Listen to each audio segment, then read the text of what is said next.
These are the most walkable areas in the Venice, Sarasota, North Port, Englewood areas. And we're getting started right now. The first place that comes to mind is Venice Island, just because of how walkable it is. That would be right here. You can see this little canal here kind of carves out what is the island. It's a man-made island. They put that intracoastal, I should say, canal there to make it an island. The Venice Island, it's great. It's our downtown in Venice, and there is a lot of different restaurants, shops, souvenir shops, and everything is very well manicured, very well taken care of. Very, very walkable, and there are different parks throughout the area as well, like little parks where you can go and sit and have like a picnic. We also have Heritage Park, which is a park down the median of Venice Avenue, and it takes you right to the beach. Yeah, that would be like right here. This is Venice Avenue, and Heritage Park would be here. There's Venice Beach, and then here's like the downtown. Basically, there's 2 blocks. And there's, just tons of stuff there. And then a little bit further down here, right around here, I think this is the shopping center with like your Publix. There's a Brewburgers. So yeah, it's very possible to be able to walk and get all your essential needs covered there, which is pretty cool. That's not something you could say about a lot of Florida, much less something right by the beach. A lot of, beach areas we found just aren't really set up for that. The next one that would stand out to me would be the Sarasota area. Now, price point is going to be a little bit higher in Venice Island versus, the rest of Venice or like North Port or things along those lines. But Sarasota, you get to the walkable area there, you're going to be paying a pretty penny, but really worth it in my opinion. I mean, downtown Sarasota, I love. It's one of my favorite downtowns in all of Florida, without question. Yeah, there is a lot to do in downtown Sarasota. Lots of restaurants, lots of shopping, souvenir shops. There's a Whole Foods there, Starbucks. A lot of different coffee shops too, not just Starbucks, that you can just walk to if you want to get out of the house. Maybe you work from home, you want to get out of the house and work from a coffee shop. Lots of ice cream shops, gelato shops. And yeah, you can see here kind of that area right around here. I mean, there's just so much, like when you talk about Gillespie Park, Hudson Bay, the whole Bayfront Marina area, the boats there. There's multiple different, it feels like almost like separate downtowns as part of the downtown. It's just so cool. You got the little artsy area. There's little sculptures throughout and just so much to explore. There's lots of restaurants, and it's extremely walkable. Yes. But now to live right there in the downtown, you're talking about living in probably a condo, which is going to be higher price. But I mean, ultimate living. I mean, if that's what you desire, you go down your elevator and everything's here. There. I mean, you got a Whole Foods there. It's awesome. You got the library. I mean, there's just so much. And the Bayfront Marina too, being so close to the downtown, it's pretty cool. It's a pretty cool area to walk. We have walked from the downtown. We park in the downtown, maybe grab some lunch or whatever, and then walk to the marina and walk around the marina. So just the marina on its own, it's a pretty cool area to go to. Yeah, and it stands out to me too, just because it has a little bit of more of a naturey park feel, kind of combined with that urban feel at the same time. So it's really unique and stands out from a lot of the other areas like Venice and Englewood. They just don't have downtowns like that. Venice's downtown is probably the closest thing to it, and it's more like St. Armands Circle, I'd say, than like downtown Sarasota. And then as far as options, I guess, you could just get a few blocks outside of the actual downtown area. And now there's a few more options for maybe getting a house if that's something that you're interested in. And, depending on the location and the size of the home, the price point could be still really high, but it could be maybe a little bit lower. The next option is Wellen Park.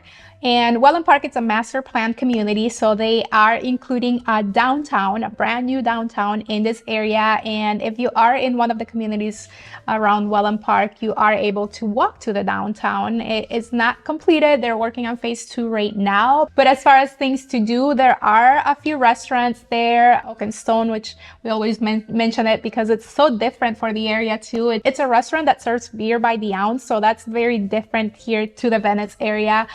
There's an Italian restaurant, steak restaurant as well. And there's a lot more coming right now. It is kind of small, but it is very walkable. There's a beautiful lake that you can actually walk around and fish and kayak. And I feel like there's enough to do right now. You know what I mean? Not that we're underselling it, but like she said, I think once we get that phase 2, there's gonna be a lot to do.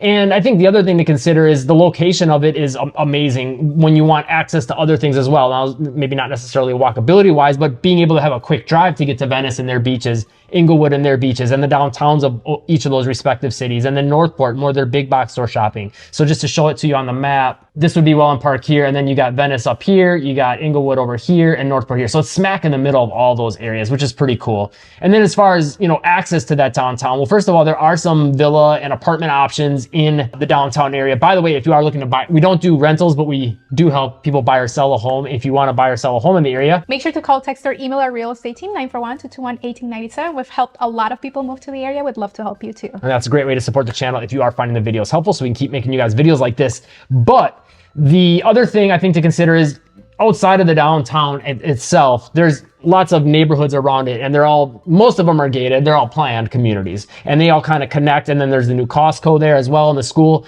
and they're trying to make it pretty walkable now. They're reduced the speed limit at Tamiami Trail there to like 25 miles an hour to make it a little bit more conducive for people to walk. So there, you know, you can kind of have your little suburban utopia, but at the same time have access to that sort of urban amenity of a downtown. So it's pretty cool how they're connecting everything that way. Also very bike and golf cart friendly. I think definitely, depending on what community you're in, it might be a little bit of a hike to walk to the downtown, but if you're on the right side of Tamiami and close enough, very doable to walk. But just about anywhere, I think biking and golf carting there is super doable. The next one is downtown Englewood, and downtown Englewood, it's a little bit different than all the previous areas we've mentioned because there's a lot of single family homes within that area, and it's very walkable. There's not as many sidewalks to get to the downtown, but that's a lot of Florida, and the speed limit is low, so it's not like it's dangerous to get from the side streets to the main downtown. Yeah, I think this is one of the more interesting ones on the list for sure, just because, yeah, those side roads almost have like a country-ish feel / small town feel.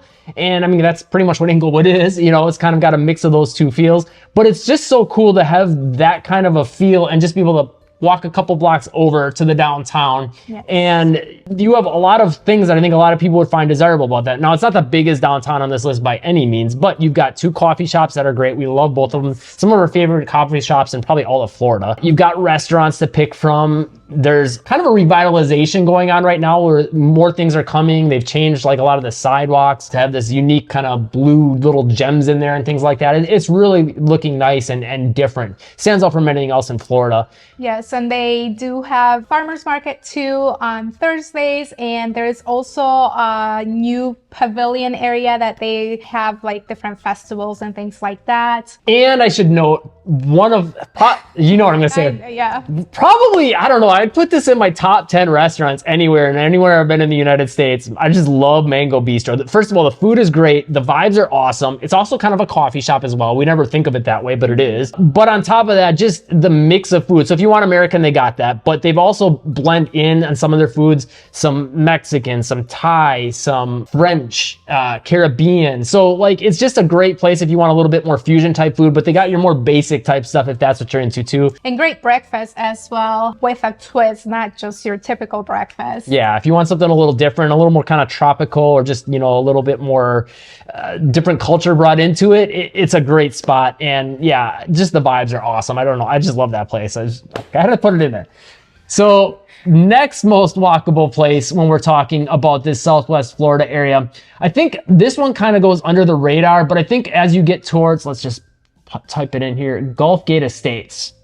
And that area is quite interesting because, first of all, it puts you really close, as you can see, to Siesta Key.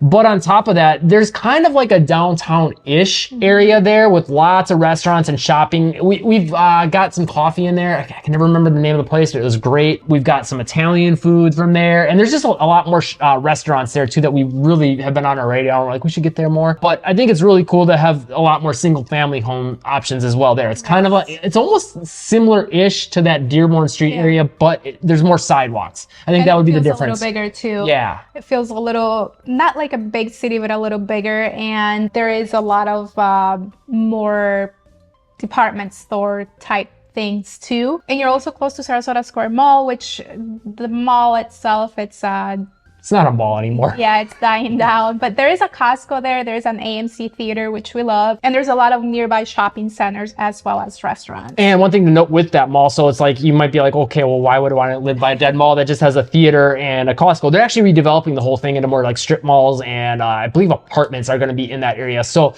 pretty exciting. And I think the other upside of that is Gulfgate is going to be one of the more affordable options in if you want to live in Sarasota. So to have a little bit of walkability, I wouldn't say like it's, you know, like mega walkable to have lots of stuff nearby, but to have that like kind of downtown-ish area with lots there, I think it's a great option and a good way to save some money and still be in Sarasota, but not pay the, you know, highest Sarasota prices of being in downtown Sarasota. Next up is Waterside Place in Lakewood Ranch. This is very, very similar to Wellen Park, I feel like. It's Wellen Park 1.0 because Wellen Park is really Waterside 2.0. Yes. So there is restaurants, shopping. They do have a farmer's market as well. They have a big lake that you can walk around, different restaurants. I think they also have a water taxi that can take you from, so if you live on the other side of the lake, it can take you from that side of the lake to the restaurants and back, which I think that's a pretty cool concept. Yeah, and like Wellen Park, there are some different, you know, apartments and things like that that are walking distance to the downtown. And one thing that really stands out to me that I like that they have, that I hope Wellen Park brings into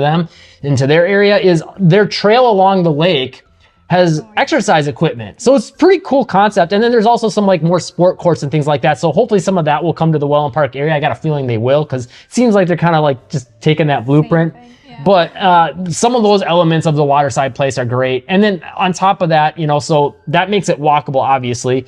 But when you want to talk about having, you know, quick access to other things, I mean, you're really close now to Sarasota again. You're close to Siesta Key. A little bit more of a drive than, you know, like say Wellen Park to get to beaches, but you're getting access to that. You're not too far from downtown Sarasota. So it's just nice to have, you know, those options right there for you. And then also Lakewood Ranch is downtown as well, which is a separate downtown. They're both in Lakewood Ranch, but Waterside Place is a separate downtown, if that makes sense. And we can't keep talking about Siesta Key Beach and not include Siesta Key in this list. Siesta Key Village is a pretty cool area. It's very, very walkable. The whole key there is very walkable. There's a lot of condos, single family homes, and you can easily walk to the restaurants, shopping. It's more like souvenir shopping because it is a touristy area, but it's also very, very cool to just be able to walk around. Yeah, and it's got very much that tropical island feel with just the way everything is themed in the area. It's a really, really nice, beautiful area. And again, your price point obviously is going to be a little bit higher here because you're getting access to all that really quick access to the beaches, but I think it's one that should definitely be on your radar if you want, you know, kind of that tropical lifestyle. You want to, you know, have restaurants at your fingertips. I mean, this is about as good as it gets, I think, for that. I mean, I can't think of too many other places in Florida that are gonna top this. I mean, there's maybe a few. And there's also a trolley that can take you from Siesta Key Village to the beach and vice versa. Yeah, so I guess that kind of opens different options. You could maybe live not by Siesta Key Village and then have the trolley take you there. So that makes it kind of walkable, I guess. You know, a little bit of transportation involved, but you don't have to necessarily own a car to get around.